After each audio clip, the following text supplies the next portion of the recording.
નમસ્કાર મિત્રો, આપ સૌ જાણો તો તે મુજબ સમગ્ર ગુજરાતમાં આજકાલ સાયબર ક્રાઇમના ખૂબ જ કિસ્સાઓ વધી રહ્યા છે.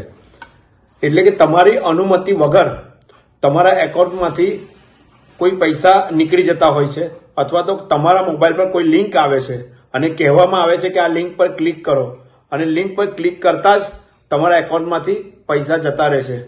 અથવા તો તમને એવું કહેવામાં આવે છે કે તમારું આધાર કાર્ડ નું એક્સપાયર થઈ ગયું છે, એટલે કેવાયસી કરાવવું પડશે. એટલા માટે તમે અલગ અલગ તમને પ્રશ્ન પૂછવામાં આવે છે, અને આ દરમિયાન જ તમારી પાસેથી ખૂબ જ ચાલાકીપૂર્વક હોશિયારીથી ઓટીપી લઈ લેવામાં આવે છે અને તરત જ તમારા એકાઉન્ટમાંથી પૈસા જતા રહે છે.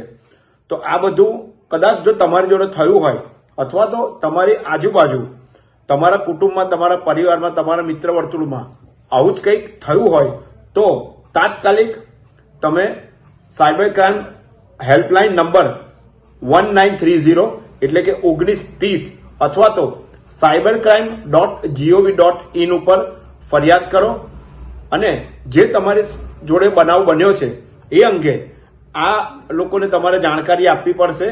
એટલે એ લોકો તમને તરત એક લિંક મોકલશે. એ લિંક મોકલવાથી પછી એના પર તમે ક્લિક કરો અને એક ફોર્મ ભરવાનું આવશે. એ બધી માહિતી તમે એમને પૂરી પાડશો એટલે તમારા એકાઉન્ટમાંથી જે એકાઉન્ટમાં પૈસા ગયા હશે એ એકાઉન્ટ તાત્કાલિક ફ્રીઝ કરી દેવામાં આવશે, અને તમે ગુમાવેલા પૈસા એ તમને પાછા મેળવવામાં ખૂબ જ સફળતા મળશે.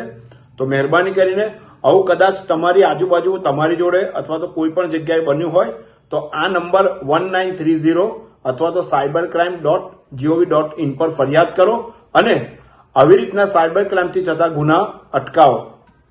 જય બોચરમાં.